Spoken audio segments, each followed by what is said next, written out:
Good evening students,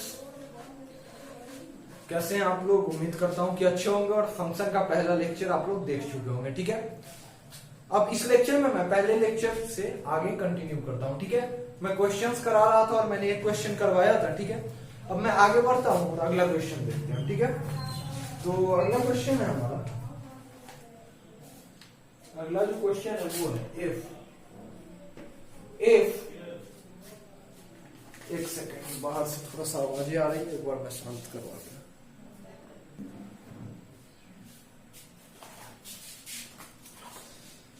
हाँ, तो अगला क्वेश्चन क्या है कि if this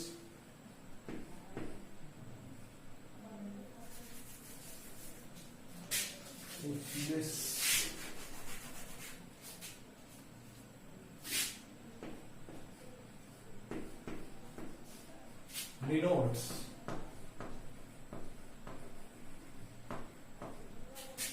the integral part of x,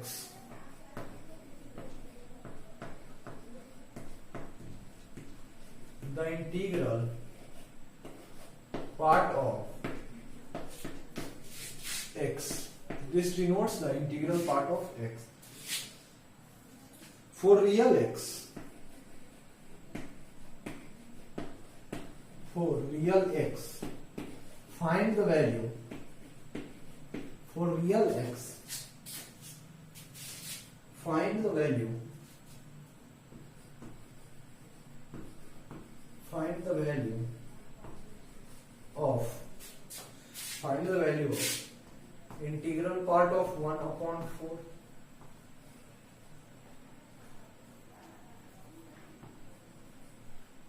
plus 1 upon 4 plus 1 upon 100 plus 1 upon 4 plus यहाँ पे 200 कर लीजिए student, plus 1 upon 100 plus 1 upon 4 plus 1 upon 3 upon 200 plus so on up to 1/4 plus 199 upon 200, 199 upon 200। ठीक है, चलिए देखिए हमारे पास जो क्वेश्चन है वो क्या कह रहा है कि this denotes the integral part of x, this sign, ये जो आपका साइन है, ये वाला जो आपका साइन है, ये किसको डिनोट कर रहा है, तो ये इंटीग्रल पार्ट ऑफ एक्स को डिनोट कर रहा है। ठीक है, for real x then find the value of, ठीक है, find the value of integral part of 1/4 plus integral part of 1/4 plus 1/200 plus integral part of 1/4 plus 1 upon 100 plus 1 upon 4 plus 3 upon 200 and so on up to 1 upon integral part of 1 upon 4 plus 199 upon 200। ठीक है, तो हम इसको solve करते हैं। कैसे solve करेंगे, ठीक है, सबसे पहले आप लोग स्क्रीन को पॉज करके इस क्वेश्चन को अटेम्प्ट करेंगे। ठीक है, फिर सॉल्यूशन देखेंगे। ठीक है, अब देखिए सिंपल सा क्वेश्चन है, कोई बहुत खास नहीं है। हमें किस एक्सप्रेशन का वैल्यू निकालना है, इस एक्सप्रेशन का। ठीक है, एक बार फिर से यहां पे हम लिख ले उसी एक्सप्रेशन को, 1 upon 4 plus 1 upon 4 plus 1 upon 200 plus इसको हम 2 अपॉन 200 लिख सकते हैं, तो 1/4 प्लस 1 अपॉन 200 2 अपॉन 200 ना, plus integral part of 1 upon 4 plus 3 upon 200, और ये कहां तक चला गया, इसी तरह so on up to integral part of 1 upon 4 plus 199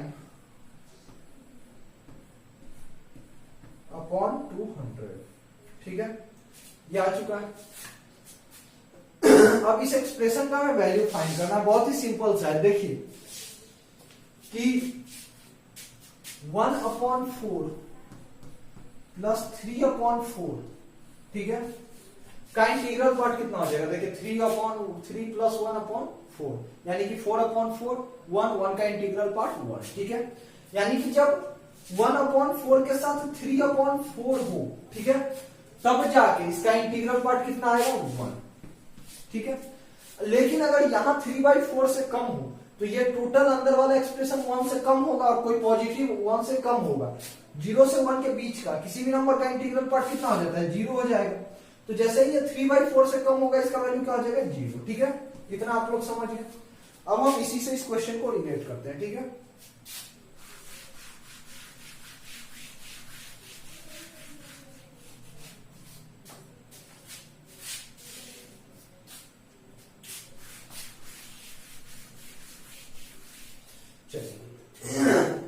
तो अब जरा ध्यान से देखिए, तो 1/4 प्लस 1/200 ये कहां तक पहुंचा, 199/200 तक, ठीक है। तो इसी बीच में कहीं ना कहीं 1/4 इसी बीच ये चलते जाएगा, तो इस तरफ कहीं ना कहीं जाके यहां पे कहीं 1/4 प्लस 149/200 भी आएगा बीच में, प्लस, ठीक है। मैं इसको थोड़ा सा आगे बढ़ा देता हूं,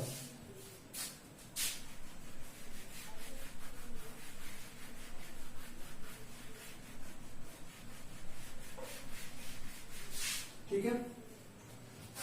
तो देखिए ये कुछ आएगा 1/4 प्लस 150/200, ठीक है। और फिर यहां से चलता जाएगा, कहां तक जाएगा आपका 199 1/4 प्लस 199/200, ठीक है, यहां तक पहुंचेगा। जरा ध्यान से देखिए 150/200 का वैल्यू कितना हो जाएगा, 3/4। 150/200 का वैल्यू कितना हो जाएगा, 3/4।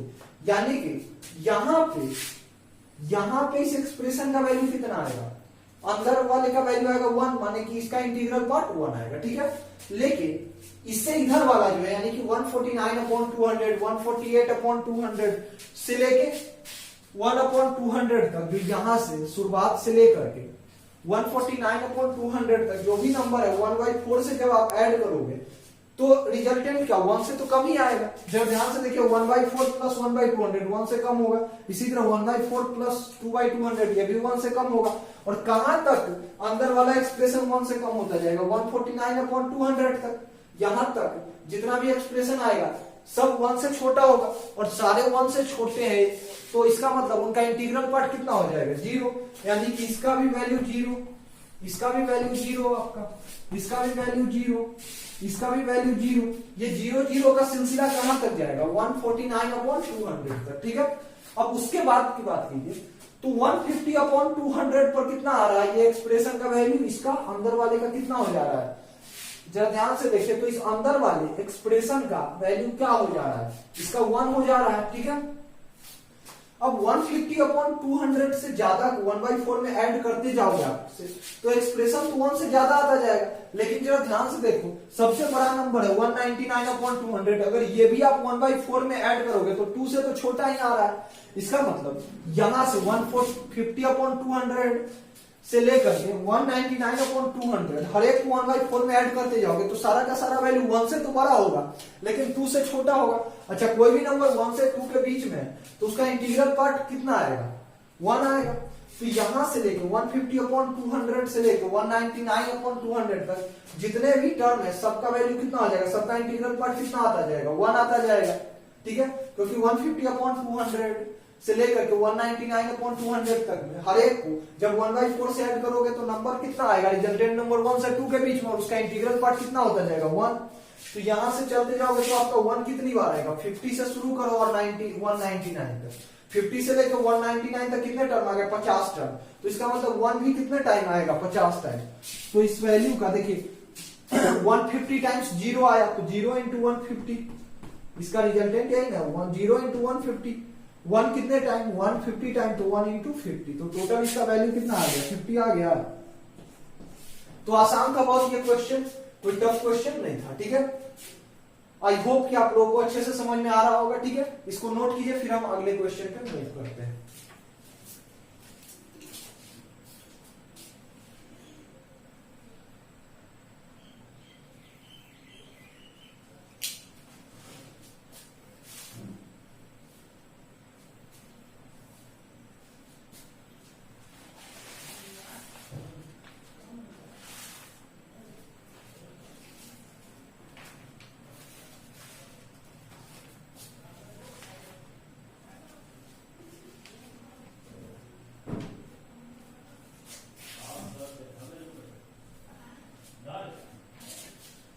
स्टूडेंट्स, तो आप लोग स्क्रीन को पॉज करके इस क्वेश्चन को नोट करेंगे।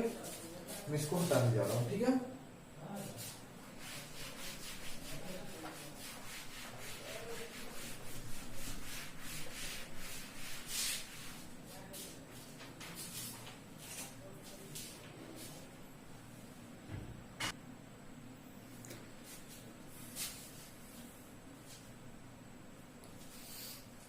तो देखिए स्टूडेंट्स, अगला जो क्वेश्चन है, क्वेश्चन नंबर 3, ये क्या है कि f of x is equals to cos of integral part of pi square x plus cos of integral part of minus pi square into x, where this stands for the greatest integer function। कह रहा है कि ये वाला जो sign है ये greatest integer function को डिनोट कर रहा है। तो पहले ही इस चीज को हमें अंडरस्टूड है कि ये साइन ग्रेटेस्ट इंटीजर फंक्शन को डिनोट कर रहा है। देखिए ये जो है ये ब्रैकेट भी होता है, ये स्क्वायर ब्रैकेट भी होता है, और कभी कभी यही ग्रेटेस्ट इंटीजर फंक्शन को भी डिनोट करता है। लेकिन जहां पे ग्रेटेस्ट इंटीजर फंक्शन को डिनोट करता है मोस्टली क्वेश्चन में गिवन होता ही होता है। ठीक है, और मीनिंग से भी क्लियर हो जाता है कि कहां पे ये ग्रेटेस्ट इंटीजर फंक्शन है और कहां पे ये ब्रैकेट का काम कर रहा है। ठीक है, तो यहाँ ये ग्रेटेस्ट इंटीजर फंक्शन है। ठीक है, तो चलिए इसका, तो अब हमें निकालना है वैल्यू f ऑफ π/2। ठीक है, कि जब हम x की जगह π/2 रखेंगे, x की जगह π/2 रखेंगे तो इसका वैल्यू क्या हो जाएगा। ठीक है, तो चलिए देखिए f ऑफ x है क्या। सबसे बड़ी बात जानिए कि cos of integral part of pi square x दिए हुए, cos of integral part of pi square x plus cos of integral part of minus pi square x है या नहीं। अब देखिए पाई का वैल्यू कितना होता है, पाई का वैल्यू होता है आपका 3.14। तो पाई स्क्वायर का जो वैल्यू होगा ना वो 9 पॉइंट समथिंग हो जाएगा, 9 पॉइंट समथिंग हो जाएगा। अब देखिए 9 पॉइंट समथिंग का इंटीग्रल पार्ट कितना हो जाएगा 9, तो greatest integral part of pi square is equals to 9। ठीक है, लेकिन माइनस पाई स्क्वायर का वैल्यू कितना हो जाएगा -9 पॉइंट समथिंग, और -9 पॉइंट समथिंग का इंटीग्रल पार्ट कितना हो जाता है, -9 पॉइंट समथिंग का इंटीग्रल पार्ट हो जाता है -10। तो यहां से देखिए integral part of minus pi square is equals to कितना हो जाएगा -10। तो अब देखिए ये फंक्शन किस में कन्वर्ट हो गया, जरा ध्यान से देखिए। तो अब ये फंक्शन बन गया cos of f of x। अब जरा ध्यान से देखिए, अब ये बन गया f of x is equals to cos of 9x plus cos of minus of 10x। ठीक है, ये हो चुका है।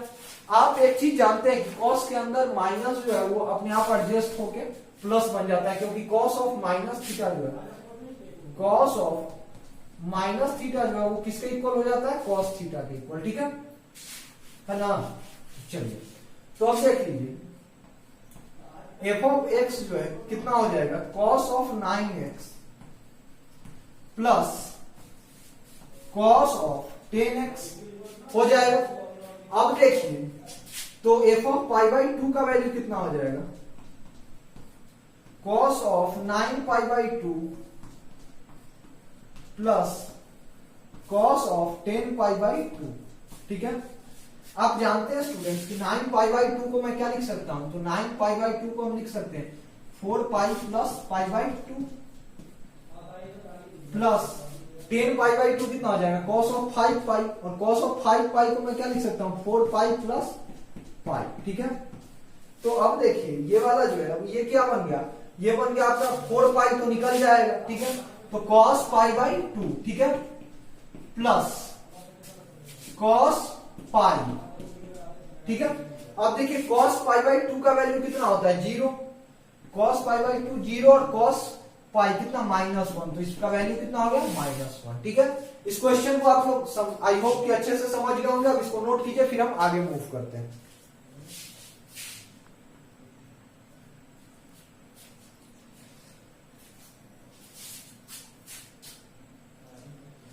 चलिए, तो नोट हो गया होगा ये क्वेश्चन। स्क्रीन को पॉज कीजिए, नोट तो नहीं हुआ होगा, स्क्रीन को पॉज कीजिए और नोट कीजिए, ठीक है। मैं मिटाने जा रहा हूं।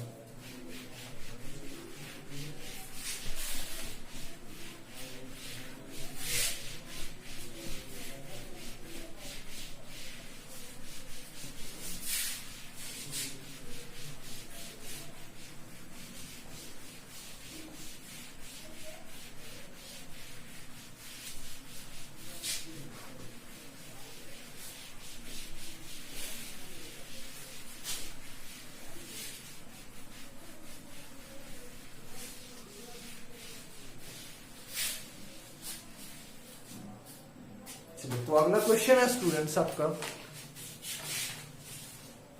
Find the sum of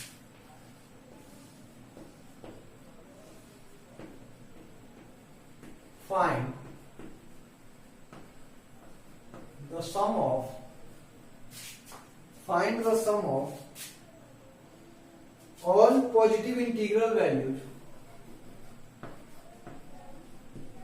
all positive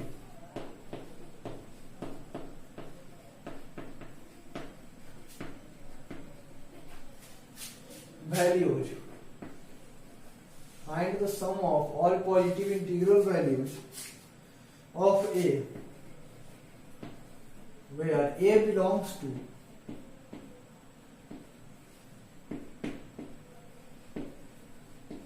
(500),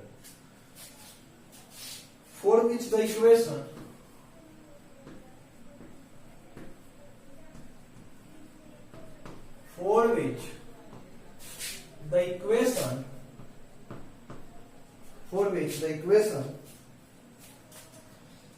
integral part of x का whole cube plus x minus a equals to 0 has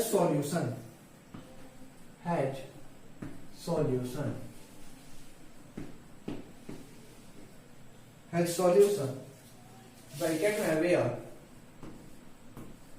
where this denotes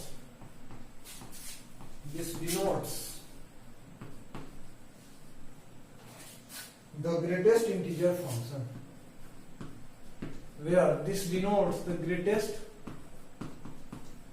integer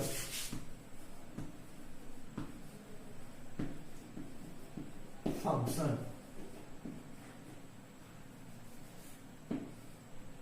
ठीक है। अब देखिए क्वेश्चन क्या कह रहा है कि find the sum of all positive values of A where A belongs to 1 to 500, ठीक है। क्लोज ब्रैकेट है, मतलब 1 भी इंक्लूडेड और 500 भी इंक्लूडेड है। For which the equation integral part of x cube plus x minus as equals to 0 has solution, ठीक है।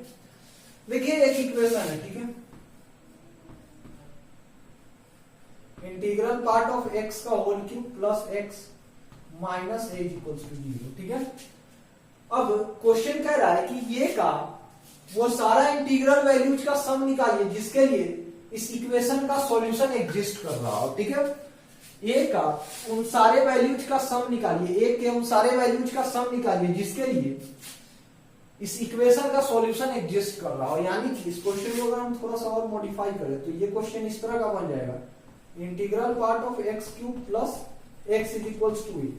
अब कह रहा है क्वेश्चन, अब इस तरह से बन गया कि ए का वो सारा इंटीग्रल वैल्यूज का सम निकालिए जिसके लिए एलएचएस और आरएचएस सेम आए, ठीक है। एक्स का कोई वैल्यू रखने पे एलएचएस और आरएचएस सेम आए, ठीक है।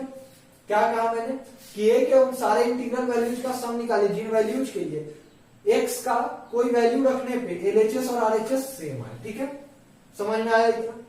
अब देखिए अब हम कैसे ए के वैल्यूज को निकालेंगे, ठीक है। सबसे पहले हम ए के वैल्यूज को एक एक करके निकाल लेते हैं, फिर सबका हम सम निकाल लेंगे, ठीक है। तो अब देखिए क्या अगर हम x का वैल्यू यहाँ पे 1 रखिए, ठीक है, x का वैल्यू आप 1 रखिए, तो आप x का वैल्यू 1 रखोगे तो ये कितना आएगा 1 क्यूब प्लस 1 प्लस 1, a का वैल्यू कितना हो जाएगा 2, a का वैल्यू होगा। सबसे पहली बात एक बात बताइए, 0 से 1 के बीच का, ठीक है, 0 से 1 के बीच का आप कोई भी वैल्यू रखोगे यहाँ, ठीक है, 0 से 1 के बीच का कोई भी वैल्यू रखोगे तो ये इंटीग्रल पार्ट ऑफ x तो 0 ही हो जाएगा, और ये 0 से 1 के बीच का कोई वैल्यू प्लस 0 कितना हो जाएगा, 0 से 1 के बीच का ही कोई छोटा वैल्यू आएगा।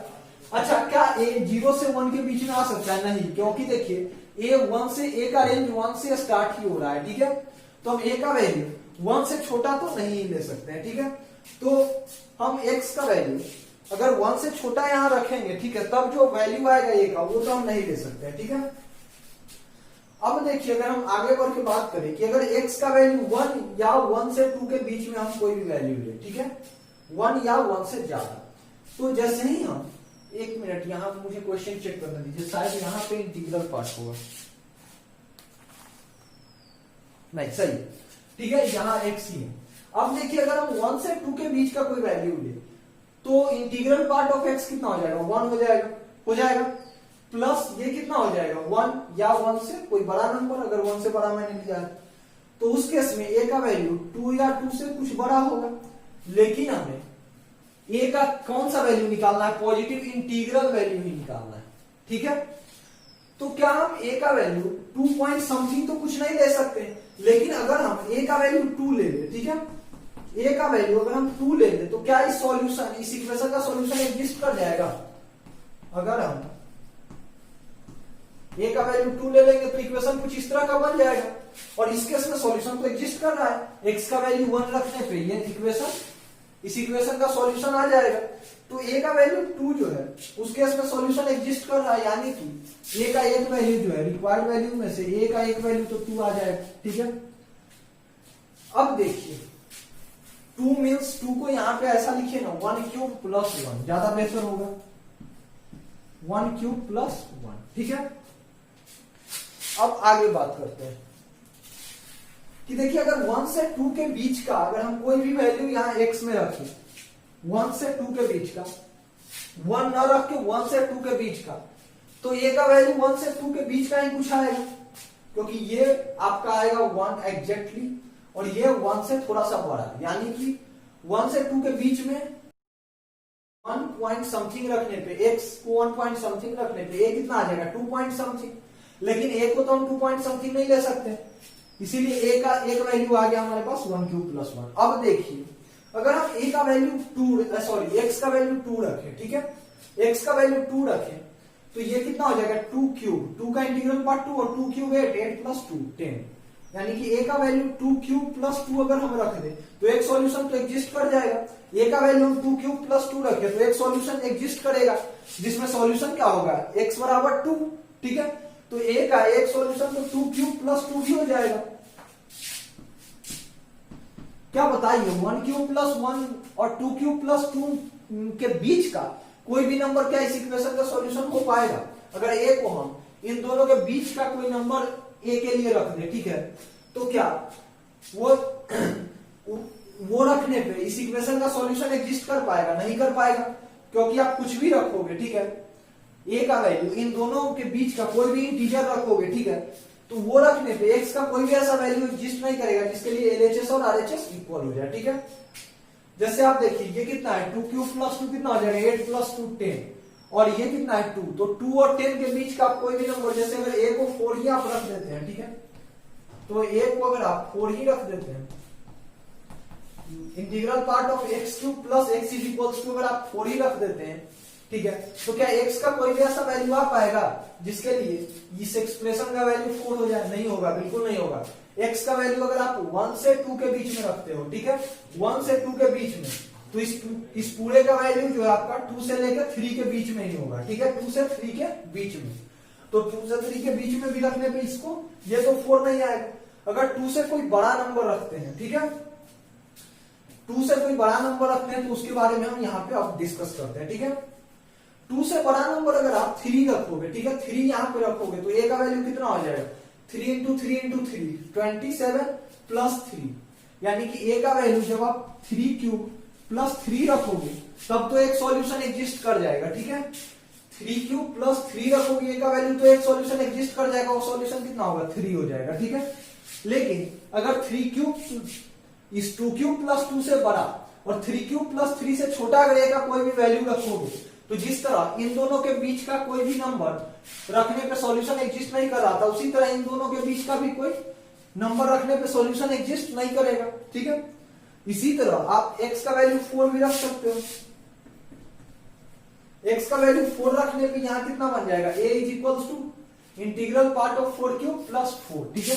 तो अगर a का वैल्यू अगर हम 4 क्यूब प्लस 4 भी रख दे, ठीक है, तो एक सॉल्यूशन एग्जिस्ट कर जाएगा, ठीक है। इसी तरह रखते जाएंगे तो हम कहां तक रखते जाएंगे a का वैल्यू हम इसी तरह से कहां तक रखते जाएंगे ताकि सॉल्यूशन एग्जिस्ट करता जाए।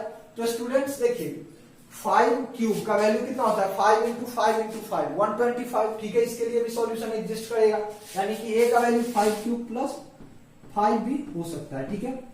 a का वैल्यू अगर आप 5 क्यूब प्लस 5 भी रख दोगे तो सॉल्यूशन एग्जिस्ट कर जाएगा, ठीक है। a का वैल्यू इसी तरह आप 6 क्यूब प्लस 6 भी रख दोगे तो सॉल्यूशन एग्जिस्ट करेगा। कितना हो जाएगा 6 इंटू 6 इंटू 6 कितना हो जाएगा 216। लेकिन जब आप 7 रखोगे तो 7 क्यूब प्लस 7 कितना हो जाएगा स्टूडेंट्स, a का वैल्यू आप 7 क्यूब प्लस 7 रखोगे तो a का वैल्यू कितना हो जाएगा 7 इंटू 7 कितना होता है 49 इंटू 7 कितना होता है 512 प्लस 7 कितना हो जाएगा आपका, तो 519। तो a का वैल्यू क्या 519 आप रख सकते हो, नहीं रख सकते हो, क्योंकि a को आप मैक्सिमम 500 के अंदर ही रखना है या 500 रखना है, तो आप 7 क्यूब प्लस 7 नहीं रख सकते हो, ठीक है। तो a का जो है आपका पॉसिबल वैल्यू 1 क्यूब प्लस 1 है, अगर आप रख दोगे तो सॉल्यूशन एग्जिस्ट करेगा। 2 क्यूब प्लस 2 रखोगे तो भी सॉल्यूशन एग्जिस्ट करेगा। 3 क्यूब प्लस 3 रखोगे तो भी सॉल्यूशन एग्जिस्ट करेगा। 4 क्यूब प्लस 4 के लिए भी करेगा, 5 क्यूब प्लस 5 और 6 क्यूब प्लस 6 के लिए भी, ठीक है। अब ना इन दोनों के बीच का कोई नंबर सॉल्यूशन के लिए एग्जिस्ट करेगा। अब क्यों नहीं करेगा, तो देखिए आपको मैं फंडा समझा चुका हूं, ठीक है। इन दोनों के बीच वाला तो मैं फंडा समझा चुका हूं। अब अगर एक साथ 2 से 3 के बीच में रखोगे भी, ठीक है, तो 2 से 3 के बीच का इंटीग्रल पार्ट कितना हो जाएगा, ठीक है। जरा ध्यान से देख के बताओ, 2 से 3 के बीच का नंबर का इंटीग्रल पार्ट 2 होगा और 2 का क्यूब कितना हो जाएगा 8, और 8 plus 2 point something 10 point something ही आएगा या नहीं आएगा। अब देखिए क्या 10 पॉइंट समथिंग, a का वैल्यू 10 पॉइंट समथिंग तो आप नहीं रख सकते हो, क्योंकि a इंटीग्रल ही रखना है, a इंटीजर रखना है, तो a का वैल्यू आप 10 पॉइंट समथिंग तो नहीं रख पाओगे। अब 10 से बड़ा कोई इंटीजर ले लो 11, तो जैसे ही आप 11 रखोगे तो x का कोई ऐसा वैल्यू मिलेगा ही नहीं जिसके लिए ये LHS और RHS इक्वल, ठीक है। तो इसीलिए हम 2 क्यूब प्लस 2 और 3 क्यूब प्लस 3 के बीच का भी कोई वैल्यू नहीं रखेंगे, ठीक है। इसी तरह 3 क्यूब प्लस 3 और 4 क्यूब प्लस 4 के बीच का भी कोई नहीं होगा, इसी तरह इन दोनों के बीच का भी नहीं, इन दोनों के बीच का। तो a का पॉसिबल वैल्यू आपका क्या आ गया, ये 6 वैल्यू, ठीक है। इन सबका आप सम ले लीजिए, तो इन सबका सम क्या हो जाएगा, सम इज इक्वल्स हो जाएगा 1 cube plus 2 cube plus 3 cube से लेके कहां तक 6 cube plus 1 plus 2 plus 3 plus लेके 6 तक।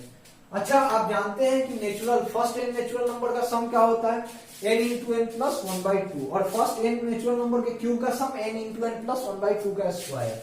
तो इनका वैल्यू क्या हो जाएगा, इसका वैल्यू हो जाएगा 6 इंटू 6 प्लस 1 अपॉन 2 का whole square plus 6 into 6 plus 1/2, ठीक है। अब देखिए कितना हो जाएगा 7 into 3 that is equals to 21, और इधर कितना होगा देखिए जरा ध्यान से 2 इंटू 3, तो 3 इंटू 7 कितना 441, ठीक है। 441 प्लस 21, ठीक है। आप लोग कैलकुलेट कर लेना वैल्यूज को, ठीक है। समझ में आ रहा है यहां तक, आप लोग वैल्यूज को कैलकुलेट कर लेना, पहले 6 नेचुरल नंबर के क्यूब का सम और पहले 6 नेचुरल नंबर का सम, दोनों को ऐड कर दो कि आंसर आ जाएगा, ठीक है। तो चलिए अब इस क्वेश्चन को नोट कीजिए। हाँ ये क्वेश्चन थोड़ा सा अच्छे लेवल का क्वेश्चन था, ठीक है, थोड़ा सा इसमें दिमाग लगाना था, और मैं समझता हूं कि कुछ लोगों को समझ नहीं भी आया होगा, ठीक है।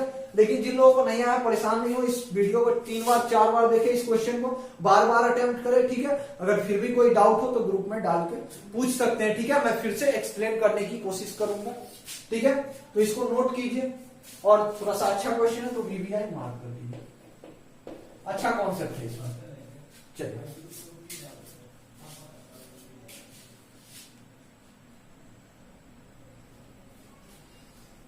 अच्छे से नोट कीजिए, ठीक है। एक चीज देख लीजिए, इन दोनों के बीच का अगर आप कोई भी वैल्यू रखोगे तो क्यों एग्जिस्ट नहीं करेगा, मैं एक्सप्लेन कर चुका हूं। एक बार मैं फिर से चाहता हूं कि एक्सप्लेन कर दूं, देखिए, या फिर इन्हीं दोनों के बीच का किसी एक के बीच का मैं एक्सप्लेन कर देता हूं, बाकी आप खुद समझ जाओगे। इन दोनों के बीच का क्यों एग्जिस्ट नहीं करेगा, तो देखो क्या है, ये वैल्यू कितना है, 2 क्यूब प्लस 2 कितना है 8, 3 क्यूब प्लस 3 कितना है 30, ठीक है। तो आप 8 से, जैसे 8 कब आ रहा था, जब a का वैल्यू, जब x का वैल्यू 2 रख रहे थे तो a कितना आ रहा था 8। अब 8 से बड़ा कोई भी जैसे ही आप नंबर रखोगे, सॉरी ये 10 होगा, ये तो 10 होगा, तो जैसे ही आप 10 से बड़ा कोई भी नंबर रखोगे, कोई भी इंटीजर, तो 11 आएगा। अच्छा, अब 1 से 2 के बीच में x का वैल्यू जैसे ही आप 2 से लेकर 3 के बीच में रखोगे, इसका वैल्यू कितना आएगा, 10 पॉइंट समथिंग ही आएगा, 11 तो आएगा नहीं, 10 पॉइंट समथिंग। तो अब देखो, अब 2 से 3 के बीच का हर एक नंबर रखने पे 10 पॉइंट समथिंग ही आ रहा है, और जैसे ही आप 3 रख रहे हो तो 30 आ जा रहा है, 3 रख रहे हो तो 30 आ जा रहा है। इसका मतलब ऐसा कोई भी वैल्यू इन दोनों के बीच में नहीं होगा जो कि रखने पे सॉल्यूशन एग्जिस्ट करे। अब आई होप कि क्लियर हो गया होगा, ठीक है।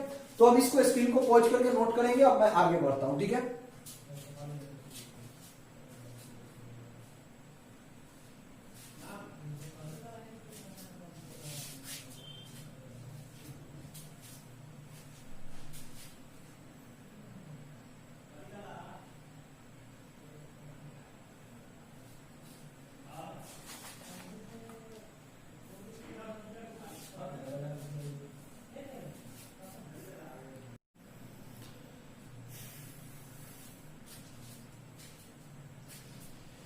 चलिए, तो स्क्रीन को पॉज करके इसको नोट करेंगे, मैं आगे बढ़ता हूं।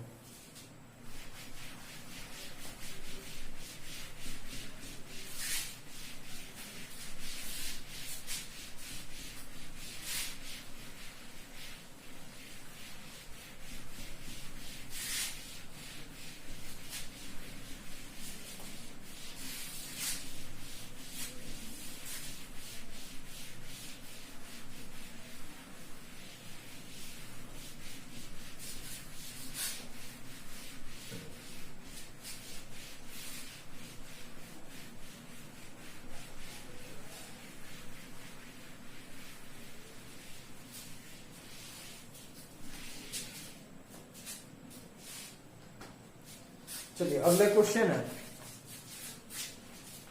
Find the domain of the function, find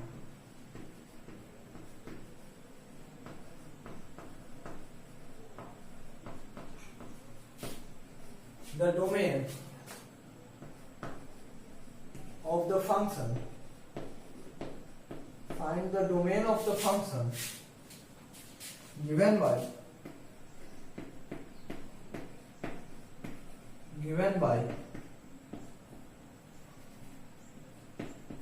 f of x is equals to 1 upon root over pi minus integral part of x.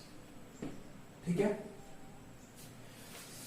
देखिए एक फंक्शन है, ठीक है, इसका डोमेन निकालना है। सबसे पहली बात, डोमेन का आप लोग कॉन्सेप्ट अगर समझते हैं तो y इक्वल्स टू अगर f ऑफ x है, ठीक है, y का वैल्यू अगर इन टर्म्स ऑफ x है और वो कोई फंक्शन है, ठीक है, तो x का जो पॉसिबल वैल्यू होता है, ठीक है, x का जो पॉसिबल वैल्यू होता है वही डोमेन कहलाता है फंक्शन का, ठीक है।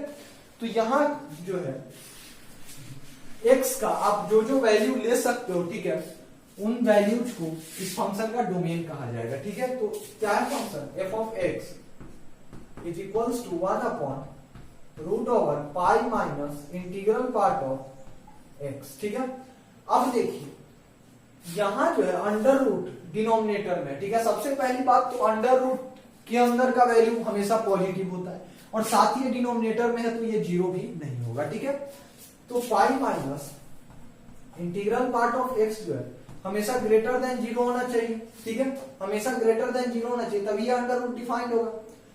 अच्छा, तो इसको under root of x sorry integral part of x minus pi less than 0 हो जाएगा। अब देखिए, तो इंटीग्रल पार्ट ऑफ एक्स जो है लेस देन पाई, ठीक है। अब जरा ध्यान से देखिए कि integral part of x less than pi होना चाहिए, यानी कि x का इंटीग्रल पार्ट पाई से छोटा होना चाहिए, ठीक है। तो x का क्या वैल्यू होना चाहिए, यहीं से निकल जाएगा, ठीक है, यहीं से x का पॉसिबल वैल्यू निकल जाएगा और हमारा डोमेन आंसर हो जाएगा। अब देखिए इंटीग्रल पार्ट ऑफ x है, ठीक है, लेस देन 3.14 यहां पे दे दिया, ठीक है। अच्छा, ये देखिए कि अगर x का इंटीग्रल पार्ट 3.14 से छोटा है, इसका मतलब 3 से छोटा है, ठीक है, या 3 के इक्वल है। Integral part of x less than equals to 3, ठीक है, या तो 3.14 से छोटा में या तो 3 हो सकता है इंटीग्रल पार्ट x का, या फिर 2 हो सकता है, या फिर 1 हो सकता है, 3.14 तो नहीं हो सकता है। तो integral part of x less then 3.14 लिखा हुआ है, तो हम उसको इस तरह से भी तो लिख सकते हैं कि integral part of x less than equals to 3। अब अगर integral part of x less than 3 होगा तो x लेस देन 4 होना चाहिए, x 4 से छोटा होना चाहिए, क्योंकि x जब तक 4 से छोटा नहीं होगा, इंटीग्रल पार्ट ऑफ x 3 या 3 से छोटा नहीं होगा।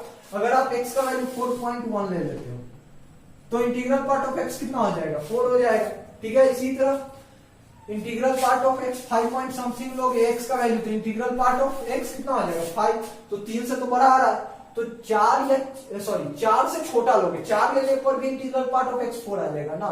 तो x लेस देन 4 होना है और यहाँ इक्वलिटी नहीं होगा। जब आप x को 4 से छोटा लोगे तभी जाके इंटीग्रल पार्ट ऑफ x 3 से छोटा आएगा। 4 से छोटा आप कोई भी नंबर लेके देख सकते हो, इंटीग्रल पार्ट ऑफ x 3 से छोटा आ जाएगा, ठीक है। तो डोमेन कितना हो गया, डोमेन हो गया आपका, domain x belongs to 4 to minus infinity to -4 से छोटा मतलब माइनस इंफिनिटी, ठीक है। तो डोमेन कहां से कहां तक हो जाएगा, माइनस इंफिनिटी से लेकर 4 तक, ठीक है। तो अब आप इसको नोट कीजिए, फिर अब हम ग्रेटेस्ट इंटीजर फंक्शन के कुछ इंपॉर्टेंट प्रॉपर्टीज को देख लेते हैं एक एक करके, ठीक है। तो इसको नोट कीजिए।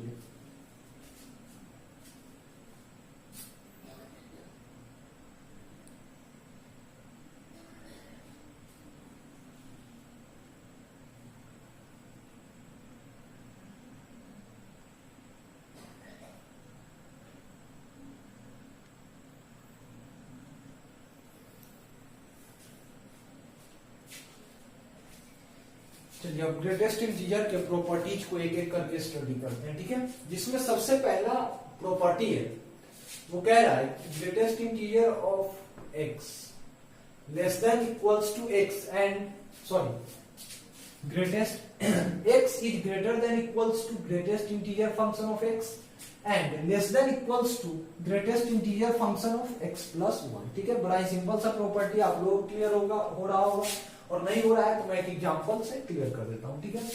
देखिए, आप x की जगह कुछ भी ले लीजिए 7.4, ठीक है, मान लीजिए मैंने 7.4 ही ले लिया, तो 7.4 जो है वो क्या 7 से तो बड़ा ही होगा, यानी कि 7.4 जो है वो ग्रेटेस्ट इंटीजर ऑफ 7.4 से तो बड़ा ही होगा। ग्रेटेस्ट इंटीजर ऑफ 7.4 कितना हो जाएगा 7, तो 7.4 ग्रेटेस्ट इंटीजर ऑफ 7.4 से तो बड़ा ही होगा। और ये छोटा किससे होगा, तो जरा ध्यान से देखिए, ग्रेटेस्ट इंटीजर ऑफ 7.4 प्लस 1 से, क्या इससे तो ये छोटा ही होगा ना। देखिए 7.4 कितना हो जाएगा 7, और 7 प्लस 1 8, तो 7.4 तो 8 से छोटा ही होगा। तो यहां से इस एग्जांपल से आपको ये क्लियर हो रहा होगा कि x कोई भी x, ठीक है, वो greatest integer of x plus 1 से छोटा होगा और ग्रेटेस्ट इंटीजर ऑफ x से बड़ा होगा, ठीक है। एक एग्जांपल से आप लोग क्लियर हो गया होगा, ठीक है। ये वाला कि x is greater than equals to integral part of x and less than equals to integral part of x plus 1, ठीक है। अब दूसरा जो है प्रॉपर्टी वो कहता है कि इंटीग्रल पार्ट ऑफ x जो है, इंटीग्रल पार्ट ऑफ x जो है वो x माइनस 1 से बड़ा होता है और x के इक्वल होता है या फिर x से छोटा होता है, ठीक है। चलिए देख लेते हैं एक एग्जांपल, ये 7.4 से ही देख लेते हैं कि 7.4 का इंटीग्रल पार्ट कितना हो जाएगा 7, तो 7 जो है क्या वो 7.4 माइनस 1 से कितना बड़ा तो होगा ही होगा। 7.4 माइनस 1 कितना आ जाएगा 6.4, जो कि किससे छोटा होगा, तो इंटीग्रल पार्ट ऑफ 7.4 से। Integral part of 7.4 is greater than equals to 7.4 minus 1।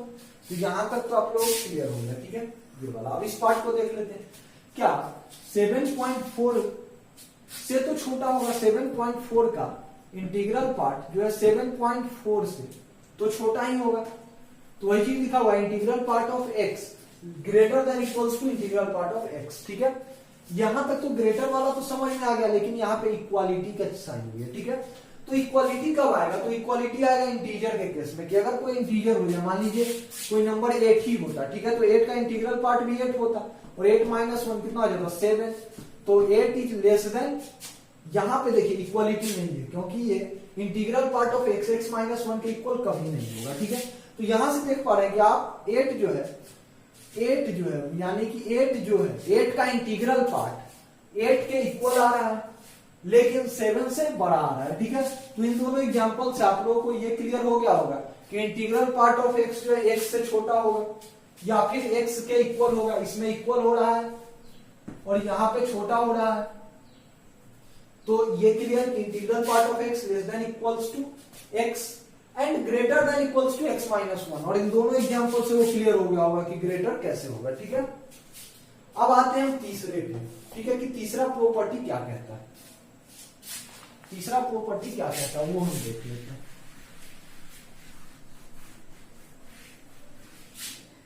तीसरा प्रॉपर्टी कहता है integral part of x plus m is equals to integral part of x plus m if m is an integer. पहले बात, ये बहुत important property है, ठीक है, बहुत इंपॉर्टेंट प्रॉपर्टी है।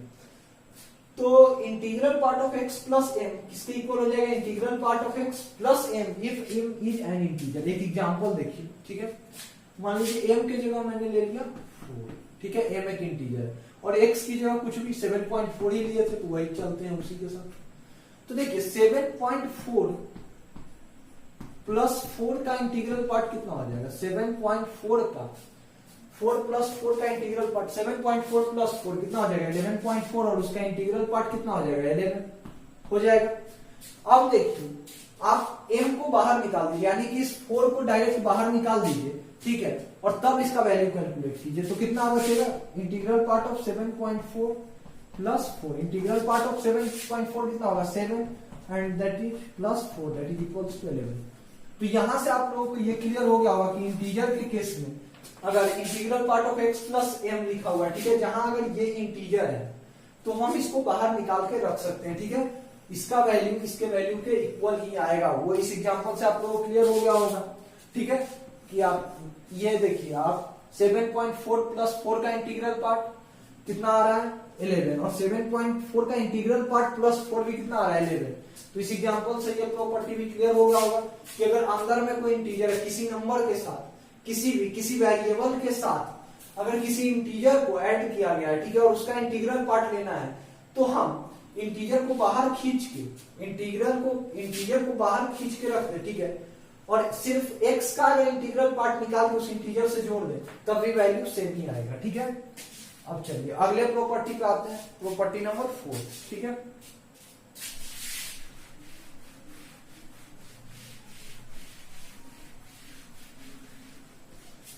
देखिए प्रॉपर्टी नंबर 4 कह रहा है कि अगर x और y दो नंबर है, ठीक है, x और y दो नंबर है, तो integral part of x plus integral part of y जो है integral part of x plus y से या तो छोटा होगा या फिर उसके इक्वल होगा।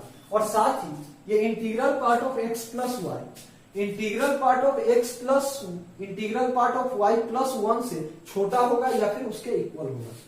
ये इससे बड़ा होगा, ये वाला जो है इससे बड़ा या फिर इसके इक्वल होगा, और साथ ही इससे छोटा होगा या फिर इसके इक्वल होगा। अब देखिए कब ये दोनों इक्वल आता है और कब ये दोनों इक्वल होता है, ठीक है, ये भी हम देख लेते हैं, ठीक है। और किस केस में ये इससे छोटा आता है, मतलब ये वाला इससे छोटा आता है और ये इससे बड़ा आता है, ठीक है। तो देखिए अगर आप x को ले ले 3.2 और y को ले ले 3.4, ठीक है, तो x प्लस वाई कितना हो जाएगा, x प्लस वाई कितना हो जाएगा स्टूडेंट्स, देखिए x प्लस वाई आपका हो जाएगा 3.4 प्लस 3.2 6.6, ठीक है। तो अब देखिए integral part of x plus integral part of y कितना हो जाएगा, 3.2 का इंटीग्रल पार्ट भी 3 और 3.4 का इंटीग्रल पार्ट भी 3, दैट इज इक्वल्स टू 6।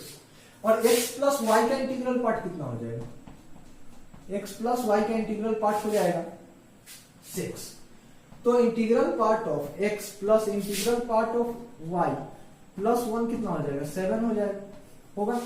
तो इस केस में आप देखिए कि integral part of x plus integral part of y जो है integral part of x plus y के इक्वल आ रहा है, ठीक है। और integral part of x plus integral part of y plus 1 से छोटा आ रहा है, ठीक है। ये चीज आप देख पा रहे हैं।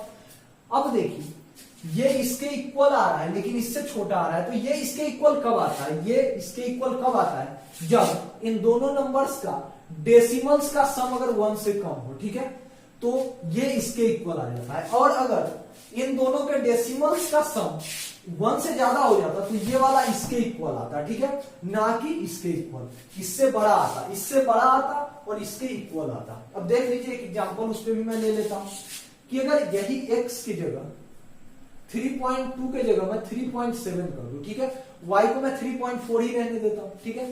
तो अब आप देखिए कि 3.7 प्लस 3.4 को आप ऐड करोगे तो कितना बन जाएगा, तो बन जाएगा ये जरा ध्यान से 3 प्लस 3 6 7.4, तो कितना 7.1 बन गया, ठीक है।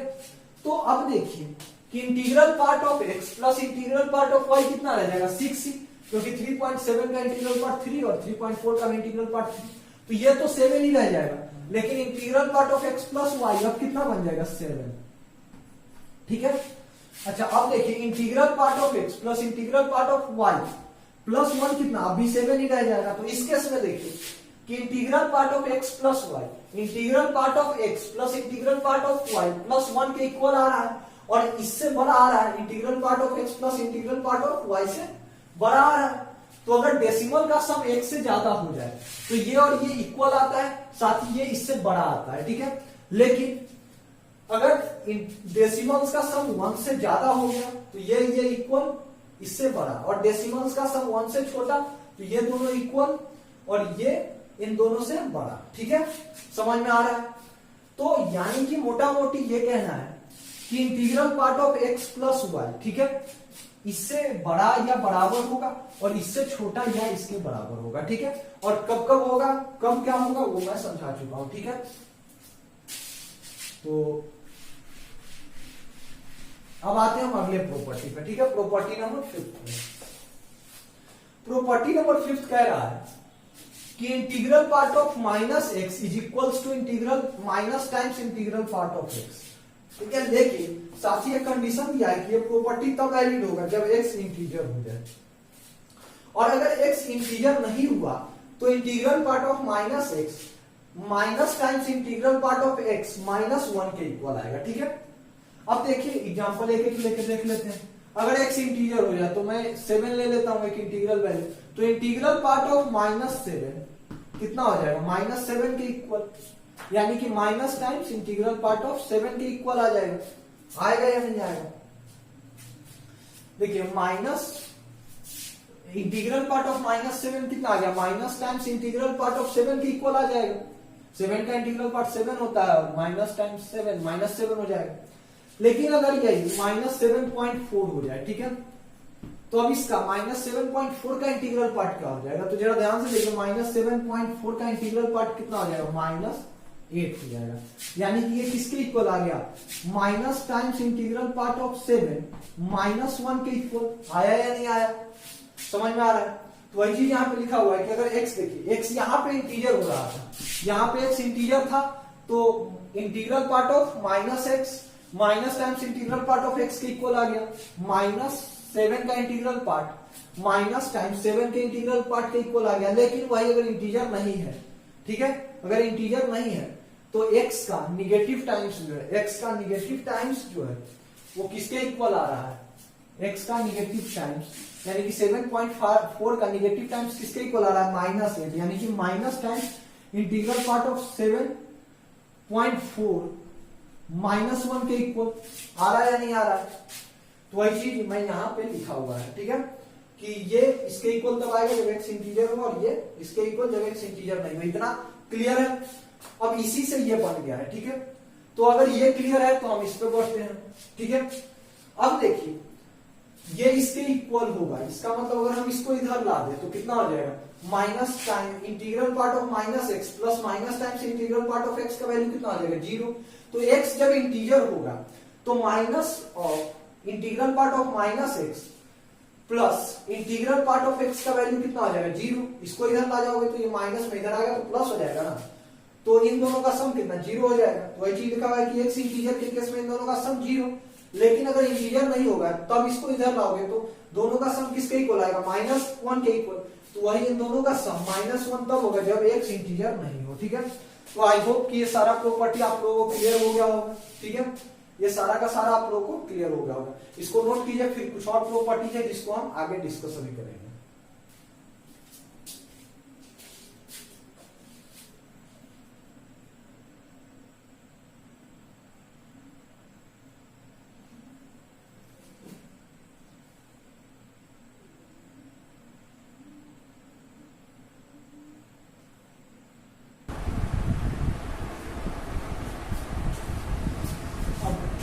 आगे की प्रॉपर्टीज के बारे में बात। अगला प्रॉपर्टी कह रहा है कि अगर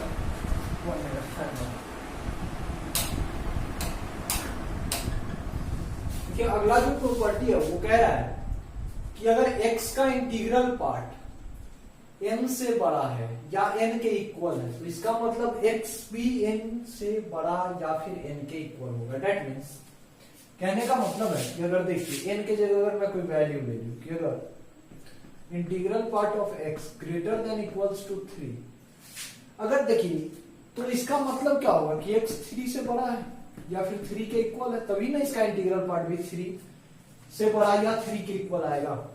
देखिए यहाँ पे साफ साफ लिखा हुआ है कि integral part of x greater than equals to n, this implies x greater than equals to n where n belongs to integer. यानी कि ये जो हम इस प्रॉपर्टी के बारे में बात कर रहे हैं उसमें हम n इंटीजर के लिए बात कर रहे हैं, ठीक है, कि अगर n इंटीजर होगा तब जाके ये वैलिड होगा, ठीक है। देखिए अगर x का इंटीग्रल पार्ट अगर 3 से बड़ा है तो इसका मतलब x भी 3 से बड़ा होगा, इसमें कुछ ज्यादा सोचने वाली बात है ही नहीं।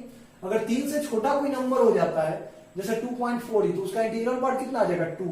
तो अगर इंटीग्रल पार्ट ऑफ x जो है अगर वो 3 से बड़ा है, ठीक है, तो इसका मतलब नंबर भी 3 से बड़ा होगा, नंबर 3 से छोटा हो जाएगा तो कभी भी x का इंटीग्रल पार्ट 3 से बड़ा या 3 के इक्वल नहीं होगा। हाँ, x 3 के इक्वल या 3 से ज्यादा हो जाए तब ये चीज वैलिड है, ठीक है।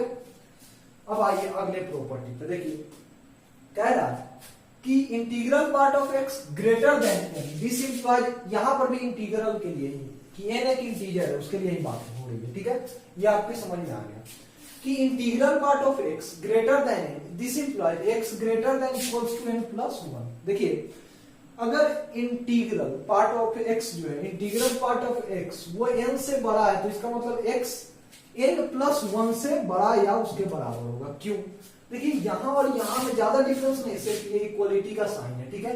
जैसे ही अगर देखिए integral part of x n से बड़ा या n के बराबर हो रहा था तब x भी n से बड़ा या n के बराबर हो रहा था, लेकिन अगर integral part of x n से बड़ा होगा तो इसका मतलब हर हाल में x n प्लस 1 से बड़ा या n प्लस 1 के बराबर है। क्यों?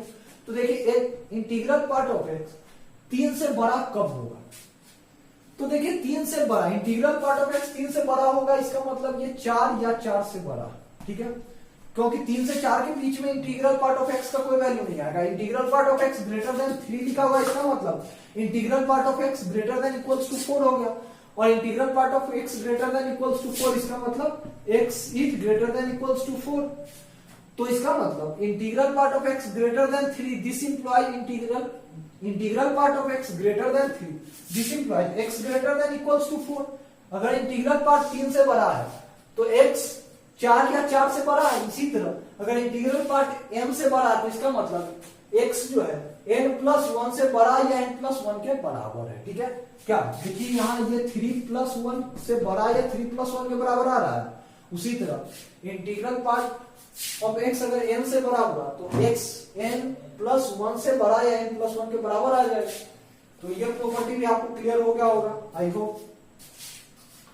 अब देखिए 8वीं प्रॉपर्टी है कि integral part of x less than equals to 1, this implies x less than n plus 1। ठीक है, एक बार देखिए, एक एग्जांपल से इसको भी क्लियर कर देता हूं कि एक चीज देखिए कि अगर इंटीग्रल पार्ट ऑफ x जो है वो 5 या 5 से लेस देन इक्वल्स टू 5, इसका मतलब क्या है कि इंटीग्रल पार्ट ऑफ x या तो 5 से छोटा है या 5 के इक्वल है। तो 5 या 5 से छोटा कब होगा? जब x जो है 6 से छोटा हो जाए। ठीक है, 6 से छोटा हो जाए तो देखिए जब 5 से 6 के बीच में होगा तो इंटीग्रल पार्ट ऑफ x कितना 5 हो जाएगा, तो उस केस में इक्वालिटी होल्ड करेगा। और जिस केस में 5 से छोटा हो जाएगा तो उस केस में इंटीग्रल पार्ट ऑफ x भी 5 से छोटा ही होगा। तो अगर इंटीग्रल पार्ट ऑफ x अगर 5 से छोटा है, इसका मतलब x 6 से छोटा होगा, 6 के इक्वल नहीं हो सकता है, क्योंकि 6 के इक्वल होने पर फिर इंटीग्रल पार्ट ऑफ x 6 के इक्वल हो जाएगा। तो इंटीग्रल पार्ट ऑफ x अगर 5 से छोटा है, इसका मतलब x 6 से छोटा है। तो वही चीज यहां भी तो देखिए, अगर integral part of x n से छोटा है या n के इक्वल है तो इसका मतलब x हर हाल में n प्लस 1 से छोटा है। यहां पर इक्वालिटी नहीं है, जिस तरह से यहां पर भी इक्वालिटी नहीं है। तो आई होप कि ये भी क्लियर हो गया होगा। अब देखिए एक और प्रॉपर्टी है कि integral part of x less than n, this means x less than n। ठीक है, this implies x less than n। यही बात है, इसमें से सिर्फ इक्वालिटी हटा दिया गया है। अब देखिए अब क्या है कि integral part of x less than 5, integral part of x less than 5 होगा तो उस केस में x का क्या रेंज होगा? तो देखिए integral part of x less than 4, इसका मतलब integral part of x less than 5, इसका मतलब integral part of x less than equals to 4, क्योंकि 4 से 5 के बीच में तो उसका कोई इंटीग्रल पार्ट ऑफ x का कोई वैल्यू नहीं आ सकता है। 4 से 5 के बीच में कोई इंटीजर होगा ही नहीं। तो आप इसी पे ढाल दीजिए फिर कि integral part of x less than equals to 1, this implies x less than n plus 1। तो यहां से देखिए x का क्या आ जाएगा, x लेस देन 5। तो देखिए integral part of x less than equals to 4, this means x less than 5।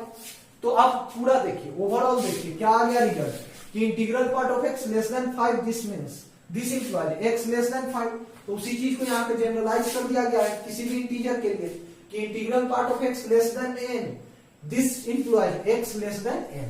ठीक है, ये सारा ये सब चारों का चारों n इंटीजर के लिए, ठीक है, n के इंटीग्रल वैल्यू के लिए वैलिड है। एक चीज ध्यान रखिएगा, ये चारों का चारों प्रॉपर्टी x के इंटीग्रल वैल्यू के लिए ही वैलिड है। अब देखिए एक और प्रॉपर्टी, अगला 10वीं नंबर प्रॉपर्टी है कि integral part of x upon n, या फिर m कर दीजिए। ठीक, integral part of x upon m is equals to integral part of x upon m।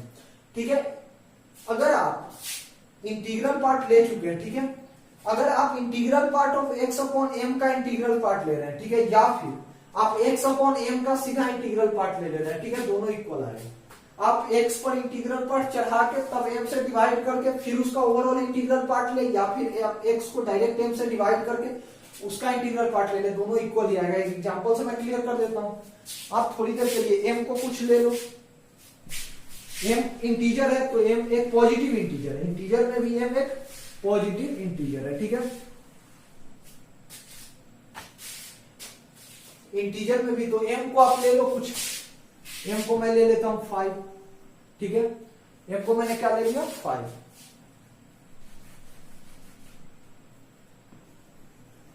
m को 5 ले लिया मैंने। ठीक है, अच्छा अब x को भी आप कुछ ले लो, तो x को मैं ले लेता हूं 7, x को क्या ले लिया मैंने 7, या फिर 7 पॉइंट समथिंग कुछ ले लो, x को मैंने 7.4 ले लिया। ठीक है, क्योंकि ऐसे जनरलाइज हो जाएगा। अगर x को मैं 7 लेता तो फिर वो एक इंटीजर के लिए ही आप लोगों को लगता है कि ये प्रॉपर्टी x के एक इंटीग्रल वैल्यू के लिए वैलिड है, लेकिन नहीं, x के इन जनरल किसी भी रियल वैल्यू के लिए ये प्रॉपर्टी वैलिड है। ठीक है, m इंटीजर होना चाहिए, x पे कोई रेस्ट्रिक्शन नहीं है। ठीक है, तो x को मैंने ले लिया 7.4। अब देखिए कि अब इसका वैल्यू निकालिए। ठीक है, integral part of x upon m क्या हो जाएगा? तो इंटीग्रल पार्ट ऑफ 7.4 अपॉन 5 कितना हो जाएगा, integral part of 7 upon 5 that is equals to 7 upon 5 1 से बड़ा है तो उसका इंटीग्रल पार्ट कितना हो जाएगा 1। ठीक है, तो इसका वैल्यू कितना आ गया, इसका वैल्यू आ गया 1। ठीक है, जब मैंने m को 5 ले लिया और x को 7.4 कुछ ले लिया एग्जांपल के लिए, अब हम इसका वैल्यू भी देख लेते हैं। ठीक है, तो देखिए इंटीग्रल पार्ट ऑफ 7.4 अपॉन 5 कितना हो जाएगा, integral part of 7.4 upon 5, 7.4 upon 5 का वैल्यू भी तो 1 से 2 के बीच में ही कुछ आएगा, और 1 से 2 के बीच में कुछ आएगा तो उसका इंटीग्रल पार्ट कितना आ जाएगा 1 ही, तो इसका वैल्यू भी कितना आ गया 1, तो यानी कि ये दोनों इक्वल होगा। यहां से क्लियर हो चुका है, तो ये प्रॉपर्टी भी आप लोगों को क्लियर हो गया होगा। ठीक है, तो अब इनको भी नोट कीजिए, फिर आगे 2-3 और प्रॉपर्टी है जिसको मैं डिस्कस कर लेता हूं, फिर क्वेश्चंस करवाऊंगा इन प्रॉपर्टी पे। ठीक है, तो इसको भी नोट कीजिए जल्दी से। ठीक है,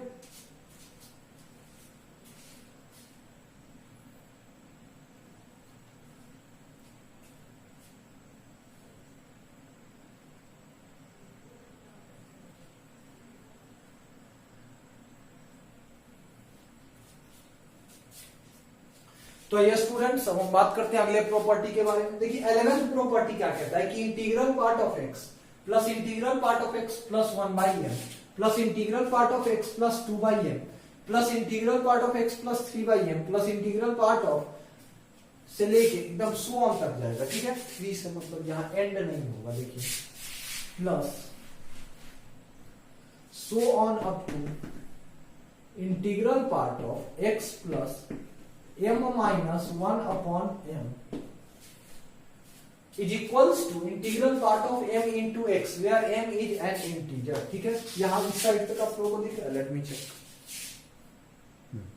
सही है।